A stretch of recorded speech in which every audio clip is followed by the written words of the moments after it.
אנחנו לעניין אחר, כמה מכם מכירים את המונח מחלת גבהים? ושלא תטעו, אין לזה שום קשר לפחד גבהים. רק השנה מתו לפחות 3 ישראלים ממחלת גבהים אי שם בטיולים ברחבי העולם. זה מה שקרה לשירה רוט, בת כ-20, בטיול בפרו. מחלת הגבהים הכריעה אותה לפני חודשים אחדים. השבוע יערך במעלה אדומים כינוס להעלאת המודעות בעניין הזה, שיזמה מורתה של שירה, זכרה לברכה, בתמיכת משפחתה כמובן. אורי לוי מביא הערב את סיפורה של שירה.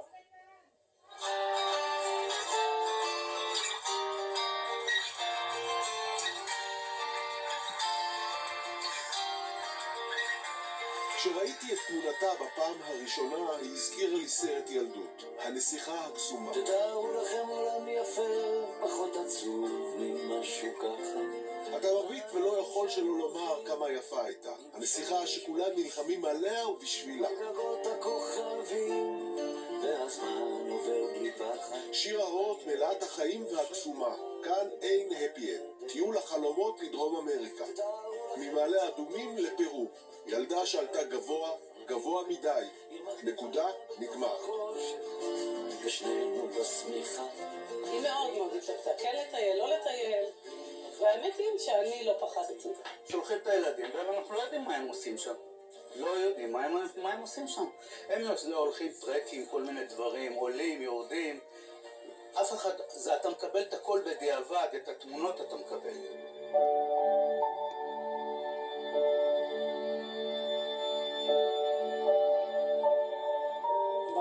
ב7 בבוקר התעוררתי, ראיתי 2 הודעות וואטסאפ.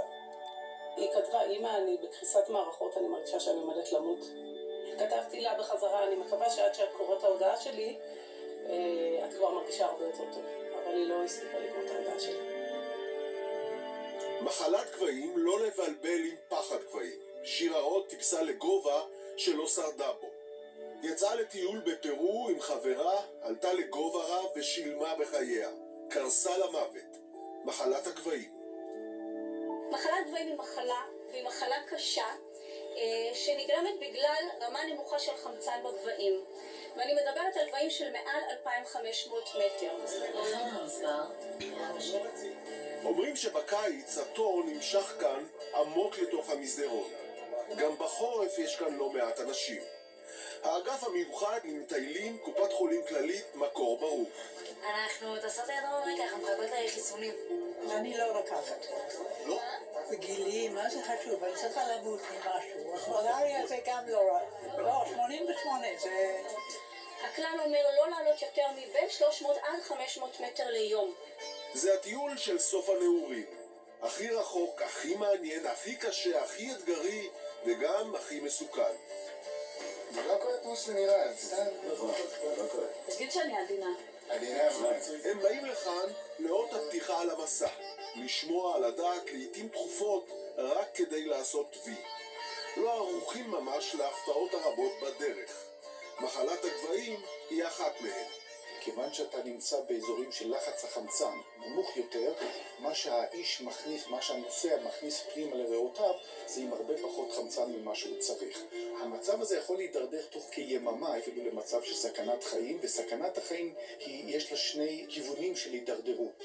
מצב אחד זה פגיעה מוחית, הצטברות נוזלים, בצקת במוח, או הצטברות נוזלים בריאות, וזה מה שנקרא בצקת ריאות של הגובה. 2 אלה הם תסמינים מסכני חיים, והאדם צריך להכיר אותם, או החברים של אותו בן אדם, וכמה שיותר מהר להוריד אותו, בנוסף לטיפול תרופתי שקצת יכול לעזור. כן, יש טיפול תרופתי שיכול למנוע מחלת גבהים, או לפחות לבלום אותה, בדרך למעלה וגם בדרך למטה.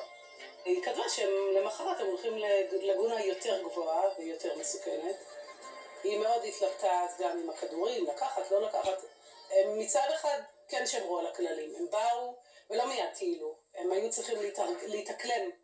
אז היא באה והתאקלמה. הם אמרו, לא טיילנו ביום הראשון, רק הסתגלנו לאוויר הגבוה. יום שני הם התחילו לעשות טרקים קטנים, ככה עליות קטנות וחזרו לגובה 3,000. הטרק המדובר, לגונה 69, שהוא המסוכן ביותר, בחוסר מודעות מוחלט, האוטובוס לוקח אותם בתוך שעה, מביא אותם מגובה 3,000 לגובה 4,500, ואז הם מתחילים ללכת עוד 500 מטר ללמעלה עד ללגונה.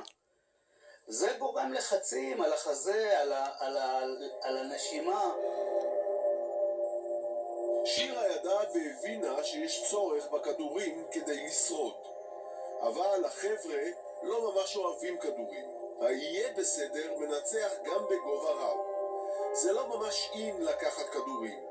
הנה שיחה בין שירה לחברה שהוקלטה ימים לפני הטיול. לא רוצה להפחיד, לא רוצה שום דבר, אבל כאילו בני דודים שלי אמרו לי שהם מכירים מישהו שטייל איתם ומת מזה, אנשים כאילו התעלפו, כאילו ברמה הזאת, אז אמרתי שאין מצב שאני לא יכולה. שמי, האמת אני לא רוצה כל כך את הכדורי ערים האלה, כאילו, לא יודעת, לא לפתוח לי פה או משהו, אבל אני בדרך כלל לא נלחצת לי, כאילו אין לי פחד גבהים, אני לא נלחצת מכל זה. טוב שיש לך טיל בשבילך למקרה חירום, אבל אני מעדיפה שלא, אני יודעת שלא משתמשים בזה. כן, זה ממש לא נגד זה, פחד גבהים, מה נראה לך שאני מפחדת? כאילו, באמת.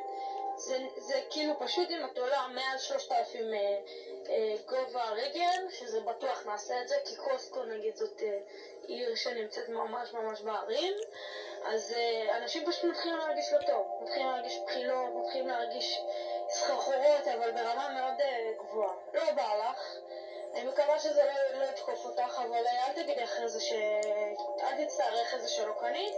אני הלכתי איתה לקלוט את הכדורים, וברגע האמת אנשים אמרו להם, לא צריך, זה היה בכיס, הם סיפרו לי כשהם חזרו, הכדורים היו בכיס. ברגע האמת, משיחות עם אנשים בסביבה, כנראה שהם פחדו מהתופעות לוואי, והרוב חוזרים בסדר, מרגישים רע, כואב הראש, מרגישים בחילה, עייפות, אבל הם מתגברים על זה. אז הם חשבו שגם הם יהיו חלק מזה.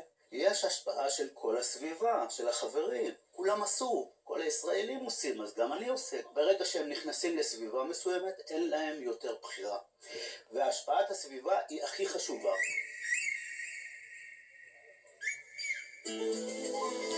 מה שמפחית אותנו זה דווקא הטיולים הקבוצתיים הללו. יוצאים מספר אנשים ביחד, הרוב מרגישים טוב, אחד, וזה יכול להיות גם המ"פ בסיירת, הוא זה שלא מרגיש טוב, לא נעים לו מהחבר'ה, יגידו שהוא פתאום פדלאה, ובכוח הוא ממשיך ועולה, וזה מרשם בדוק לאסון, ולצערנו, אירוע אסונות בשנה האחרונה, הראו לנו מספר אסונות כאלו. ושירה ממשיכה ועולה, מרגישה רע וממשיכה, והמצב מתדרדר במהירות גם בדרך למטה. היא שורדת עד נסיעת הלילה באוטובוס בדרך ללימה, הנסיעה האחרונה. אחרי 6 שעות היא מעירה את האמא של החברה ואומרת לה שהיא לא הצליחה לישון ונורא רע לה, ונגמרו לה המים והיא מבקשת. היא אמרה שהיא נקבע לה את הפנים והיא הרגיעה אותה, ואז היא אומרת לה שהיא חייבת לראות רופא, אולי היא צריכה עירוי דם. אז האמא אומרת לה, נגיע להוסטל ומשם נלך לבית חולים. היא אומרת לה, לא, ישר לבית חולים, אני חייבת רופא. וזה היה המשפטים האחרונים שלה. היא התקרבלה ומצאו אותה מתה 2 שעות אחרי זה.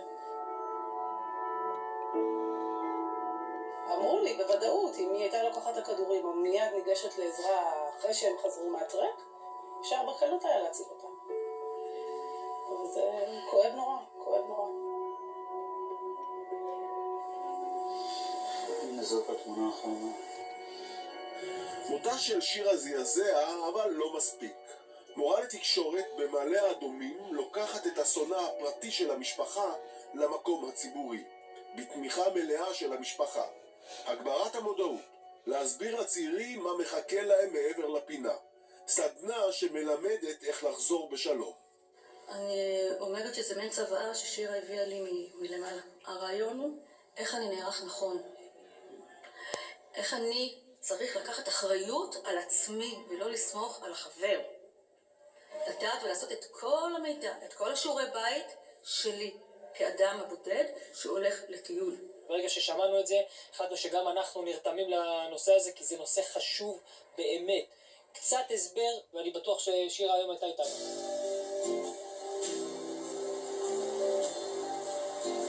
סיפורה של שירה רוט מטלטל. האם נוצחה על ידי הטבע, או הובסה למותה על ידי הלחץ החברתי? המשפחה שילמה מחיר קשה מנשוא. אנחנו, למען ילדינו, חייבים להפיק לקחים. לי זה כבר קרה. שירה, אצלי פה בלב. אף אחד לא יחזיר לי אותה.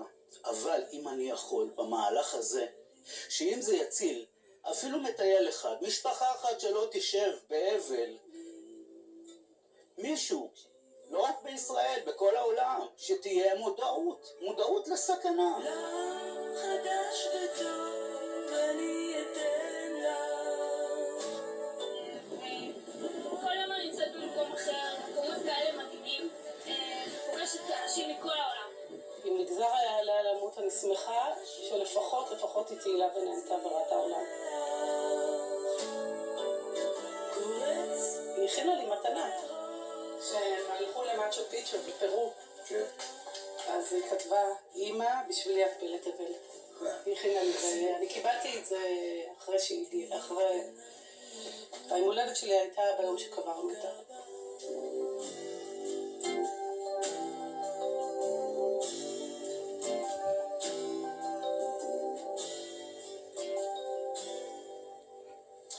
שירה רוט, זכרה לברכה. משרד ראש הממשלה מעביר אלינו את התגובה הבאה בעקבות דבריו של העיתונאי